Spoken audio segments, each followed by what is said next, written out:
Dans l'islam, Jésus, Issa ibn Maryam, est un prophète d'exception, né d'une vierge, envoyé avec l'Évangile, soutenu par le Saint-Esprit, auteur de miracles grandioses et promis à un retour glorieux à la fin des temps. Il n'est pas un simple nom cité au détour d'un verset. Il est un pilier, un modèle, une lumière dans l'obscurité des hommes. Mais reconnaissons aussi ceci. Entre chrétiens et musulmans, le discours sur Jésus est souvent encombré, déformé et instrumentalisé à des fins apologétiques ou émotionnelles. Ce que nous demandons, c'est simple. Cessez d'ajouter la confusion au respect. Ne venez pas nous prêcher Jésus en déformant l'islam. Ne prétendez pas éclairer en falsifiant nos croyances, nos textes, notre histoire et nos figures. Et de notre côté, musulmans sincères, ayons aussi l'humilité de reconnaître que notre compréhension de Jésus mérite d'être encore approfondie. Nous avons parfois repris des mots sans en sonder la grandeur.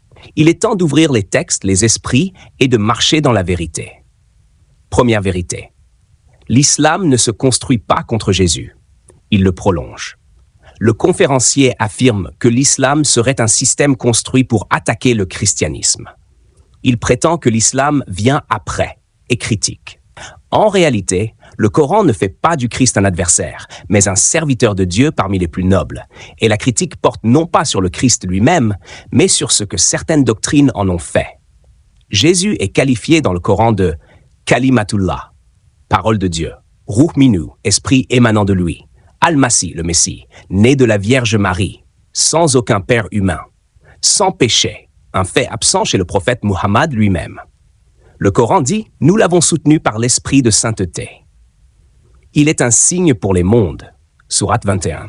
Ce n'est pas un système hostile, c'est une reformulation, une correction de l'emballement théologique qui a fini par faire de Jésus non pas un envoyé, mais une entité divine au milieu des hommes. C'est ce glissement, pas Jésus lui-même, que l'islam conteste. Deuxième vérité, le prophète Muhammad n'a pas copié, il a reçu. Le conférencier affirme que Muhammad connaissait la Torah et l'Évangile et qu'il aurait inventé une religion en compilant des fragments judéo-chrétiens. Mais Muhammad était-il un érudit? Un lettré? Un moine? Non, il était ummi, illettré selon la tradition. Et son environnement, la Mecque, était païen, polythéiste et peu enclin à lire la Bible. Ce que le Coran contient du récit biblique ne relève pas de la copie, mais du souvenir inspiré. Car beaucoup de récits dans le Coran diffèrent des versions bibliques. Pharaon dit « Je crois au Seigneur de Moïse et d'Aaron », ce qui ne figure pas dans l'Exode. Jésus parle dès le berceau. La création est racontée en 6 jours, mais sans le récit du repos divin, incompatible avec l'islam. Le Coran corrige, il ne recopie pas. Troisième vérité. Non, le Coran ne confond pas la Trinité. On reproche souvent à la sourate 516 d'enseigner que les chrétiens croient en une trinité composée d'Allah, Jésus et Marie. Or, ce passage est une mise en scène eschatologique, une question posée à Jésus lui-même par Dieu. « Ô Jésus, as-tu dit aux gens, prenez-moi et ma mère comme 2 divinités en dehors d'Allah ?» Ce n'est pas une description de la Trinité. C'est un reproche aux exagérations, comme dans certaines sectes ou traditions populaires du Moyen-Orient où Marie a parfois été vénérée de manière déifiée. Ce verset dénonce l'excès, pas la doctrine trinitaire formelle du Concile de Nicée. Quatrième vérité. Le prophète Muhammad n'a pas ordonné d'exterminer les Juifs. Le conférencier cite un hadith apocalyptique sur les Juifs cachés derrière les pierres. Mais il omette de préciser le contexte. Ce hadith, figurant dans certains recueils, est une métaphore de la fin des temps dans un cadre eschatologique, comme les visions de l'Apocalypse dans la Bible. Mais même si ce hadith pose question, il n'autorise en rien l'antisémitisme au quotidien, ni ne reflète le comportement du prophète qui a accueilli des Juifs à Médine, signé des pactes avec eux, marié une femme juive, Safiya, interdit l'injustice à leur encontre. Ce que le Coran reproche, ce ne sont pas les origines ethniques, mais les trahisons politiques de certaines tribus. C'est un conflit d'époque, pas une haine éternelle. Cinquième vérité, l'islam ne méprise pas les non-musulmans. On répète que Allah n'aime pas les non-croyants. Mais cela n'a de sens que dans le cadre juridique de la mécréance volontaire et hostile. Le Coran ne parle pas des gens sincères et ignorants. Au contraire, ceux qui croient, ceux qui sont juifs, chrétiens ou sabéens. Quiconque croit en Dieu et fait le bien aura sa récompense auprès de Dieu. Vous trouverez que les plus proches de vous par l'amour sont ceux qui disent « nous sommes chrétiens ». Il y a nuance. Il y a ouverture. 6e vérité. Le Coran n'a pas été falsifié ni mangé par un mouton. Le conférencier ironise sur des versets mangés par une chèvre. En réalité, ces récits faibles, non reconnus par la majorité des oulémas, sont des anecdotes isolées, souvent symboliques, figurant dans des hadiths secondaires. Le texte du Coran a été mémorisé collectivement par des milliers de compagnons, écrit à l'époque du prophète, consolidé sous Abu Bakr, puis canonisé sous Uthman. Dire que le Coran a été modifié revient à dire que des centaines de milliers de musulmans dans des régions séparées se sont tous mis d'accord pour trahir leur religion sans contradiction, ce qui est historiquement impossible. 7e vérité.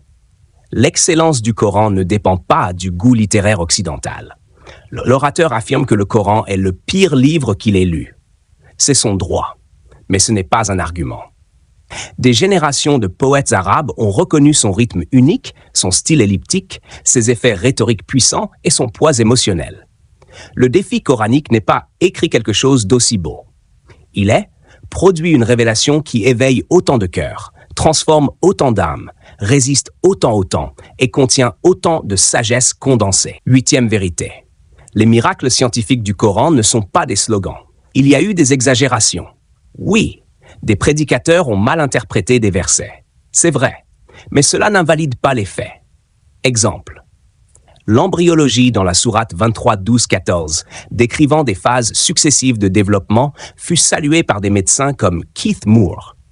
La barrière entre deux mers, sourate 55, 19 et 20, correspond à des phénomènes d'hydrodynamique moderne. Ce ne sont pas des preuves absolues. Mais ce sont des signes, des indices et non des slogans. L'islam n'a jamais prétendu prouver Dieu par la science. Il dit « réfléchissez, observez, méditez ». 9e vérité. Jésus n'a jamais dit explicitement « je suis Dieu, adorez-moi », ni dans la Bible. Ce slogan utilisé dans les débats est redoutable, car il pointe une vraie question. Où est la déclaration claire de divinité de Jésus dans les évangiles? Jésus dit « le Père est plus grand que moi. Je ne peux rien faire de moi-même. Pourquoi m'appelles-tu bon? Seul Dieu est bon. » L'attribution de sa divinité est postérieure, construite au fil des conciles.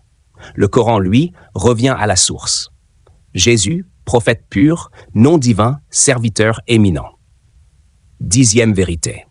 L'islam n'enseigne pas que les péchés des musulmans seront portés par les chrétiens. Ce hadith cité par le conférencier Sahih Muslim est interprété différemment par les oulémas. Il ne parle pas d'un transfert de péché, mais d'une comparaison de destinée. En théologie islamique, chacun est responsable de ses actes. Ce genre de texte doit être lu dans un cadre eschatologique symbolique, non comme une théologie normative. Le faire, c'est trahir les fondements du tawhid. Ce que vous combattez, ce n'est pas l'islam. C'est une caricature. La conférence que nous avons entendue n'est pas une défense de Jésus. C'est une déformation de l'islam, un empilement de raccourcis, de préjugés, de lectures biaisées, de malentendus cultivés. Vous prétendez corriger l'erreur.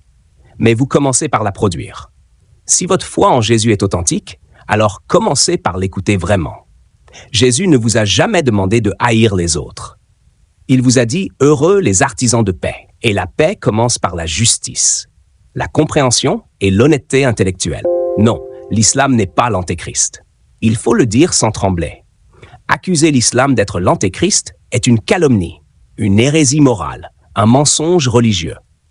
C'est un propos qui ne vient ni du cœur de Jésus, ni de la bouche des prophètes. C'est une construction post-apocalyptique, instrumentalisée pour justifier la peur et la haine. Certains pasteurs vont jusqu'à dire que le prophète Mohammed serait le faux prophète annoncé dans l'Apocalypse, ou que le Coran serait une contrefaçon démoniaque. Pourtant, même dans le texte biblique, l'antéchrist est celui qui nie que Jésus est le Messie. Or, que dit le Coran? Le Messie, Jésus fils de Marie, est le messager d'Allah, sa parole qu'il envoya à Marie, un esprit venant de lui. Nous avons donné à Jésus, fils de Marie, des preuves évidentes et nous l'avons soutenu par l'Esprit Saint. Où est la négation? Où est la haine? Où est la contrefaçon? Ce n'est pas l'islam qui nie Jésus. C'est une certaine chrétienté doctrinale qui nie que Dieu puisse parler autrement que par elle. La vérité sur le Christ. Arrêtons de la transformer. Dans leur discours, certains évangéliques répètent encore cette phrase. « Si tu ne crois pas que Jésus est Dieu, tu n'as pas la vérité. » Mais la vérité, ce n'est pas une équation mathématique figée par un concile. La vérité, c'est une lumière progressive, un mystère révélé selon les temps. Jésus n'a jamais écrit une ligne. Il a semé la foi. Il a parlé en paraboles. Il a laissé Dieu confirmer sa mission. Et que dit le Coran? Ô enfants d'Israël, adorez Allah mon Seigneur et votre Seigneur. Et paix sur moi le jour où je naquis, le jour où je mourrai, et le jour où je serai ressuscité vivant. C'est un discours noble, limpide, spirituel. Il ne divinise pas l'homme, il glorifie Dieu à travers un homme élu. Le retour de Jésus. L'islam ne nie pas, mais invite à méditer. Et maintenant, allons plus loin.